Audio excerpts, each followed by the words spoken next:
I had a disturbing conversation with my 7-year-old daughter. Dad, I saw a zombie. He put his dirty pee inside of me. I was in the kitchen making tea when my little girl came rushing in. She ran through the back door so fast she almost tripped up the step. I poured boiling water from the kettle into a mug, hardly looking up. Oh, yeah? Yeah, I did. Its face was all pale and messed up. It was gross, Dad. I put the kettle back and picked up the milk, sighed inwardly. I really had to be more careful about what I watched on TV in the evening. Rosie has a habit of sneaking downstairs in the night, and last week she caught me watching The Walking Dead, of all things. She's had zombies on the brain ever since.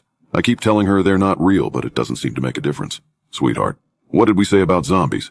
I scooped the tea bag out of the mug and dumped it in the bin. You know if you keep talking about them, Daddy's going to get in trouble with Mummy again. Yeah, but I saw one. I know, darling, but I already checked the back garden twice yesterday, and I can promise you it's a zombie-free zone. No, not in the back garden. I didn't see it in the back garden? I had the mug half raised to my lips, but now I put it down again.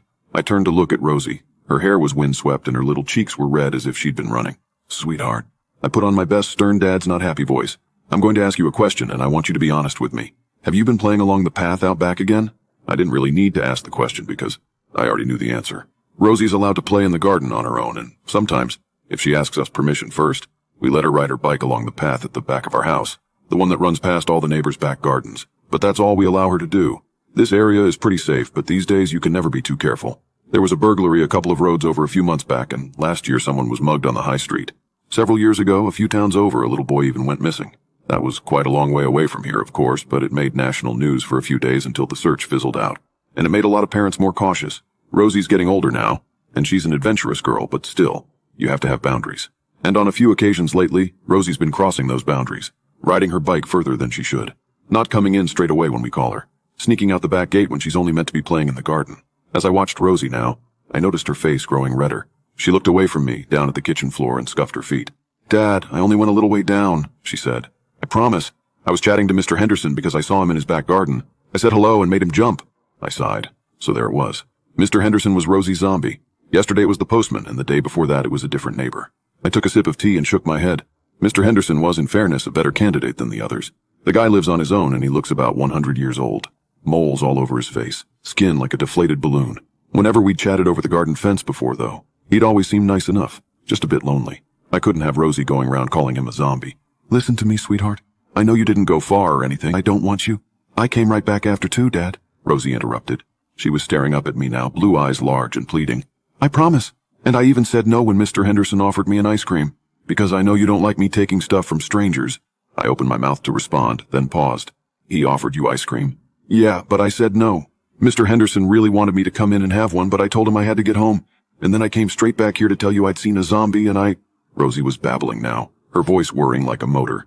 But I'd stopped listening. My mind was still stuck on something she'd said a moment before. Mr. Henderson really wanted me to come in and have one. I took another sip of tea and frowned. That wasn't good. I didn't mind the neighbors chatting to my little girl, but I didn't like the thought of them inviting her in. Not without us there. Not even if they were just kind, lonely old men. I made up my mind to go round and visit Mr. Henderson later and to tell him that myself. Kindly, of course, but firmly. In the end, though, I didn't get a chance. Because a few moments after I'd had the thought, Rosie said something else. Something that pushed everything else from my mind. And ended any idea I might have had about going over to Mr. Henderson's house. She said something that made me feel cold. Daddy, please don't stop me playing in the garden. I promise I won't sneak out again. I don't want the zombie to get me. Rosie, I'm not going to stop you playing in the garden. But you have to make me a couple of promises, too. First, promise me you'll stop going around calling people zombies. Mr. Henderson might be old, but he's not one of the living dead. Rosie frowned. I didn't. What do you mean you didn't? You just ran in here a moment ago calling him one. No, I didn't. Mr. Henderson's not a zombie. I saw the zombie in his house, but it wasn't him. I frowned. I had the mug raised to my lips to take another sip of tea, but now I put it down again. What do you mean, sweetheart? You saw someone else in his house? Yeah, the zombie, Dad. I could see it pressed against his little basement window while I was talking to him. Cold fingers ran up my spine. What? Yeah, it was really scary. Its face was all bashed up and bloody, and its mouth was open, like it was screaming at me. But do you know what confused me most, Dad? I tried to keep my voice steady. What? Well, I didn't realize kids could be zombies, too.